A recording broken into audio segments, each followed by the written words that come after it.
when talking to another person, right? Or what a question can one ask himself in his mind to see if he's talking to the other person for the sake of Torah, or because he just wants to talk, or what he's saying is because he wants covet or not covet. You understand?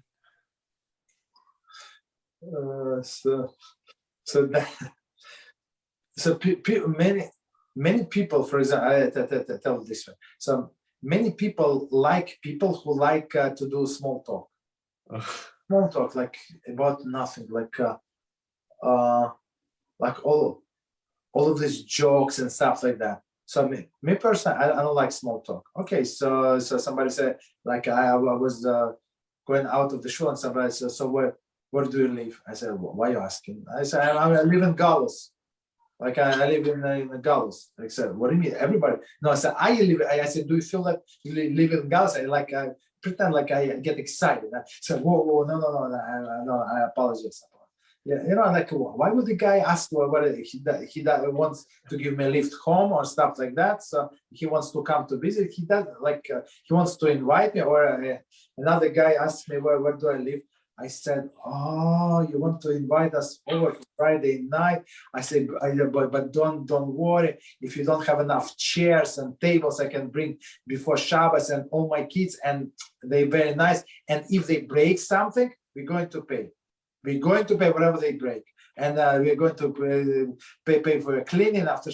They go, whoa, what? Like, and still this expression on the people's face, like, whoa. I said, but how many? I said 8 kids, but they're all nice, and they're going to say tell Dvar Torah, and I say, I promise they're not going to grab anything from your plate. I'm going to tell them from this man's plate you should not grab, and they listen to me.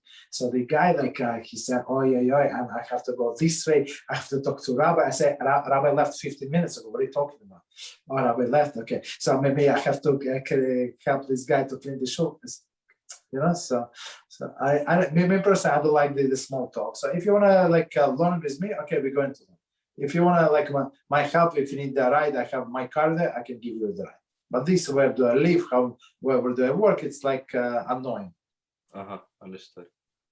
You understand? So if somebody is for this small talk, so many times it's an empty person. Empty person. I mean, you wish each other good Shabbos, have a nice day, stuff like that. But otherwise, if it's not Torah, why would you waste your time and burn his time?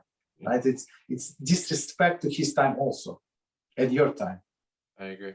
So let's say I have nothing to talk about. Let's say no Torah comes to mind, right? Should I just keep on listening to the other people talk? Yeah, quiet. Keep quiet. You can always if it's around the table, it could be a problem, or you can say I want to stretch my leg and go to the personal library. So everybody is proud of their library. Take any books, sit on the couch and read, or just stand next to. Maybe it would be this way, but just can I see your books? When I don't go anywhere to anybody's house, but when I used to do it, and I see it's time to go, so I would say can I see your books? Yeah, it's here. So I would read the book, and then they say, okay, you know what? It's time to go. Stuff like that. Let us bench and. Basically, that's what it is. So try to stay away from these empty conversations. There is so much to do in this life.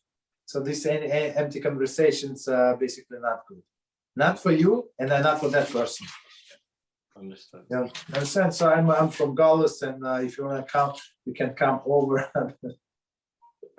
So the people get scared. They get. I tell them with a straight face.